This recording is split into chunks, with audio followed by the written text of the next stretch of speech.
कुछ पाने की हो आस आस, कोई अरमा हो जो खास खास आशाएं, हर कोशिश में हो बार बार, करे दरियाओं को आर पार।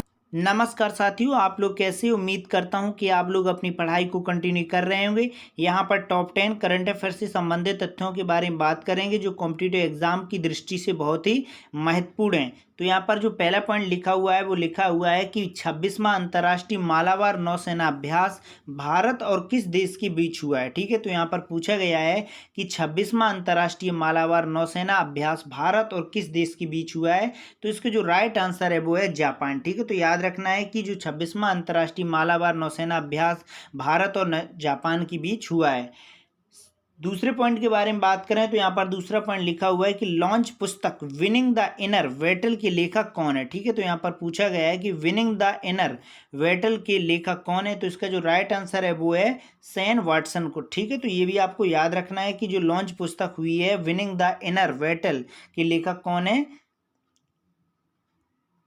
सेन वाटसन। ठीक है, तो ये पॉइंट आपको याद रखना है। अब हम नेक्स्ट पॉइंट के बारे में बात करें तो यहाँ पर नेक्स्ट पॉइंट लिखा हुआ है कि फोर्ब्स की 20 एशियाई महिलाओं उद्यमियों की सूची में कितने भारतीयों को शामिल किया गया है। ठीक है, तो यहाँ पर 3 भारतीयों को शामिल किया गया है, किसमें?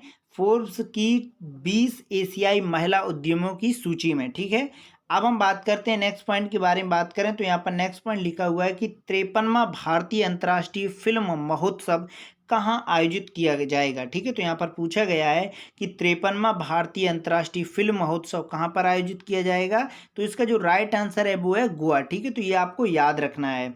अब हम नेक्स्ट पॉइंट के बारे में बात करें तो यहाँ पर नेक्स्ट पॉइंट लिखा हुआ है मालाबार एक्सरसाइज 2022 कहाँ शुरू हुई। ठीक है, तो यहाँ पर पूछा गया है कि मालाबार एक्सरसाइज 2022 कहाँ शुरू हुई है। तो इसका जो राइट आंसर है वो है जापान। ठीक है, तो ये आपको याद रखना है, बहुत ही महत्वपूर्ण है। नेक्स्ट पॉइंट के बारे में बात करें तो यहाँ पर नेक्स्ट पॉइंट लिखा हुआ है कि यूनेस्को ने किस वर्ष तक 1/3 ग्लेशियर गायब होने की घोषणा की है। ठीक है, तो यहाँ पर पूछा गया है कि यूनेस्को ने किस वर्ष तक 1/3 ग्लेशियर गायब होने की घोषणा की है। तो वो वर्ष 2050 तक। ठीक है, तो ये आपको याद रखना है। अब हम नेक्स्ट पॉइंट के बारे में बात करें तो यहाँ पर नेक्स्ट पॉइंट लिखा हुआ है कि provisional state of the global climate report 2022 किसने जारी की है। ठीक है, तो यहाँ पर पूछा गया है कि provisional state of the global climate report 2022 किसने जारी की है। तो वो की है WMO ने। ठीक है, तो ये आपको याद रखना है कि WMO ने provisional state of the global climate report जारी की है। ठीक है, तो ये आपको याद रखना है। अब हम नेक्स्ट पॉइंट के बारे में बात करें तो यहाँ पर नेक्स्ट पॉइंट लिखा हुआ है कि BWF पैरा बैडमिंटन विश्व चैंपियनशिप में प्रमोद भगत और मनीषा रामदास ने कौन सा पदक जीता। ठीक है, तो ये बहुत ही महत्वपूर्ण है, आप इसे याद करने की कोशिश कीजिएगा। यहाँ पर लिखा हुआ है कि BWF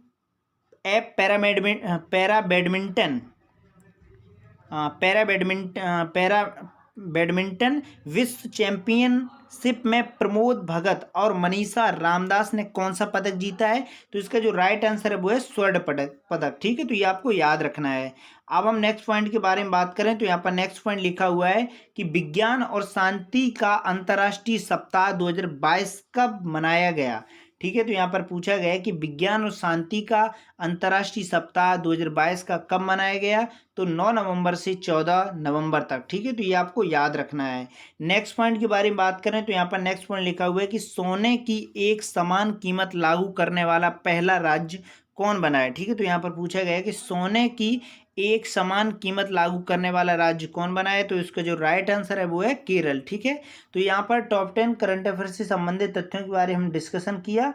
तो फिर एक नई वीडियो में अन्य करंट अफेयर्स से संबंधित तथ्यों के बारे में बात करेंगे। तब तक के लिए नमस्कार।